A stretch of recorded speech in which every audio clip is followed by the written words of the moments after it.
दोस्तों, इन इंसान को आप जानते ही होंगे। इनका नाम है विजय केडिया। ये मल्टीबैगर स्टॉक्स फाइंड करने के लिए जाने जाते हैं। यानी वो इन्वेस्टर्स हैं जो नई या फिर फ्यूचर की जो मल्टीबैगर स्टॉक्स हैं उनको फाइंड कर लेते हैं। इन्होंने स्टॉक मार्केट में ऐसे ही करके बहुत पैसा बनाया है और जिस कंपनी के अंदर ये हाथ डाल देते हैं उस कंपनी के अंदर शॉर्ट टर्म में बहुत ज़्यादा रिटर्न बन जाते हैं। तो आज इनको लेकर एक न्यूज़ है। इन्होंने एक छोटी सी कंपनी फाइंड की है, स्मॉल कैप कह सकते हैं आप, स्मॉल कैप या माइक्रो कैप। उसके अंदर इन्होंने इन्वेस्टमेंट किया है और आज ही के दिन उस स्टॉक के अंदर 20% का अपर सर्किट लगते हुए देखने को मिला है। यानी जैसे ही मार्केट में न्यूज़ आउट होती है ऐसे ही उस स्टॉक के अंदर अपर सर्किट लग जाता है। तो आज हम डिस्कस करेंगे उस कंपनी को, क्या वो कंपनी इतनी अच्छी है, क्या हमें उस कंपनी के अंदर इन्वेस्टमेंट करना चाहिए और अगर करना चाहिए तो हमारी क्या स्ट्रेटजी रहनी चाहिए और फ्यूचर में हमें किस तरह के रिटर्न मिल सकते हैं। इसके अलावा हम विजय केडिया जी की साइकोलॉजी को भी डिस्कस करेंगे। आखिर वो ऐसी कंपनी के अंदर इन्वेस्टमेंट क्यों करते हैं या फिर कोई भी बिग शार्क ऐसी कंपनी के अंदर इन्वेस्टमेंट क्यों करता है। तो सबसे पहले हम देख लेते हैं स्टॉक के आज के रिटर्न को। तो आप देख सकते हैं आज 20% का अपर सर्किट लगते हुए देखने को मिला। लेकिन अगर हम बात करें पिछले एक साल की, तो पिछले एक साल के अंदर इस स्टॉक के अंदर माइनस में 6% के रिटर्न देखने को मिले हैं। कोई ऐसी बात नहीं है, स्टॉक मार्केट पिछले 1.5 साल से डाउन ही है। तो काफ़ी बड़ी बड़ी कंपनी बहुत ज़्यादा गिर चुकी हैं, तो 6% माइनस में होना कोई बड़ी बात नहीं है। लेकिन अगर हम देखें 5 ईयर्स के रिटर्न को, तो देख सकते हैं 5 ईयर्स में महज 24% के रिटर्न है, जो कि बहुत कम है। यानी 5 साल में आपके पैसे को 2 गुना भी नहीं बना पाई है।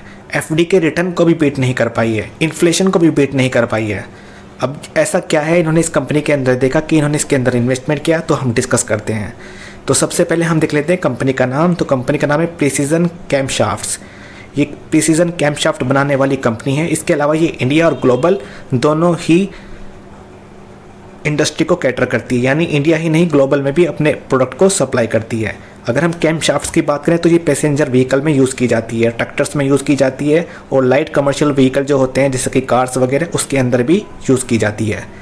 अगर हम बात करें मार्केट कैप की, तो 1200 करोड़ का मार्केट कैप, यानी बहुत छोटी कंपनी है। स्टॉक के पीई यानी प्राइस टू अर्निंग रेशो को देखें तो 35 का पीई है। दोस्तों, अब हम देख लेते हैं इस कंपनी की प्रॉफिट की ग्रोथ। तो 19 करोड़ के प्रॉफिट थे जो बढ़ करके 24 करोड़ के हो जाते हैं।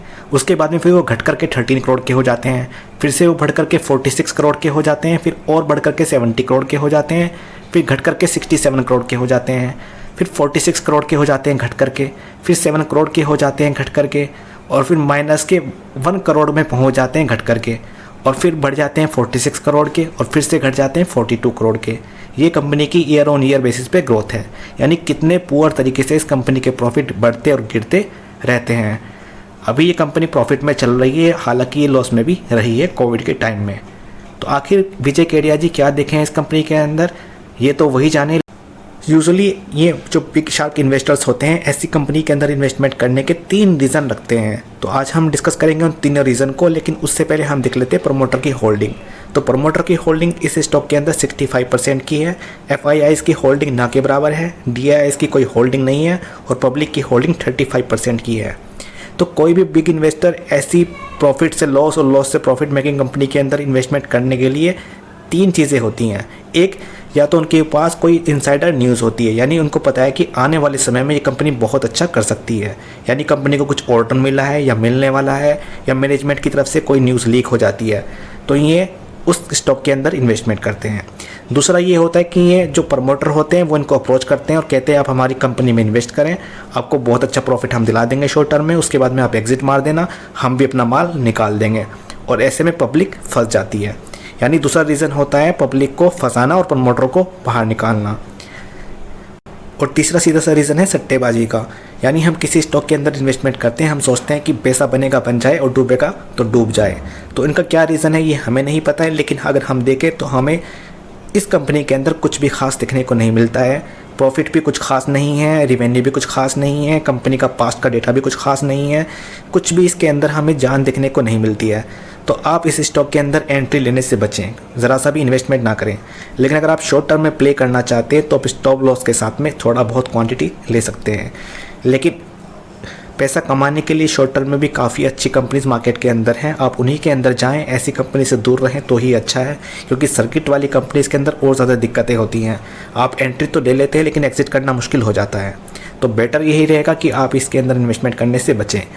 और एक चीज़ मैं आपको और बता दूं, किसी भी बिग इन्वेस्टर को आपको ब्लाइंडली फॉलो नहीं करना है। आपको उस कंपनी के अंदर रिसर्च करना है, जो भी उस कंपनी के अंदर वो इन्वेस्ट करते हैं उसके अंदर रिसर्च कीजिए। आपको पसंद आती है तो उसके अंदर इन्वेस्टमेंट कीजिए, पसंद नहीं आती है तो आगे बढ़िए। अगर आप इनको ब्लाइंडली फॉलो करके इन्वेस्टमेंट करेंगे तो ये तो बाहर निकल जाएंगे, आपको मालूम भी नहीं होगा कब ये बाहर आ जाएंगे और आप फंस जाएंगे। और वैसे भी दोस्तों, ये जो न्यूज़ होती हैं ये रियल टाइम में आउट नहीं होती हैं, बाद में आउट होती हैं। अगर विजय टिकैतिया जी किसी स्टॉक के अंदर एंट्री ले रहे हैं तो उस वक्त आपको पता नहीं चलता है, जब वो ले करके उसके अंदर बैठ जाते हैं उसके बाद में ये न्यूज़ आउट होती है और उनको बहुत अच्छा प्रॉफिट बन जाता है। और जो ब्लाइंड फॉलोवर होते हैं वो उनको न्यूज़ आने के बाद में उसके अंदर एंट्री लेते हैं स्टॉक के और खुद ट्रैप हो जाते हैं। तो ऐसा ना करें बिल्कुल भी।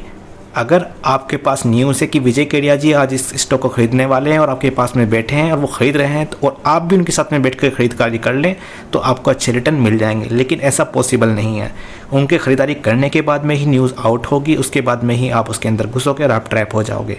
तो किसी भी कंपनी के अंदर अगर प्रॉफिट नहीं है अच्छे से तो उसके अंदर रिटर्न नहीं मिलेंगे। आपने देखा इस कंपनी के कोई प्रॉफिट नहीं है, अच्छे से ग्रो नहीं कर रहे हैं तो स्टॉक भी ग्रो नहीं कर रहा है। 5 साल में 24% के कोई रिटर्न थोड़े ना होते हैं। तो आप किसी को ब्लाइंडली फॉलो ना करें, उसी कंपनी के अंदर इन्वेस्टमेंट करें जिसके प्रॉफिट अच्छे से बढ़ रहे हैं। तो दोस्तों, इस वीडियो में इतना ही। उम्मीद करता हूँ आपको वीडियो पसंद आया होगा। वीडियो पसंद आया है तो वीडियो को लाइक कर दीजिएगा, चैनल को सब्सक्राइब कर दीजिएगा ताकि इस तरह की वीडियो आप तक पहुँचती रहे और आपके पोर्टफोलियो में अच्छे रिटर्न मिलते रहें। तो दोस्तों, अभी के लिए बाय बाय।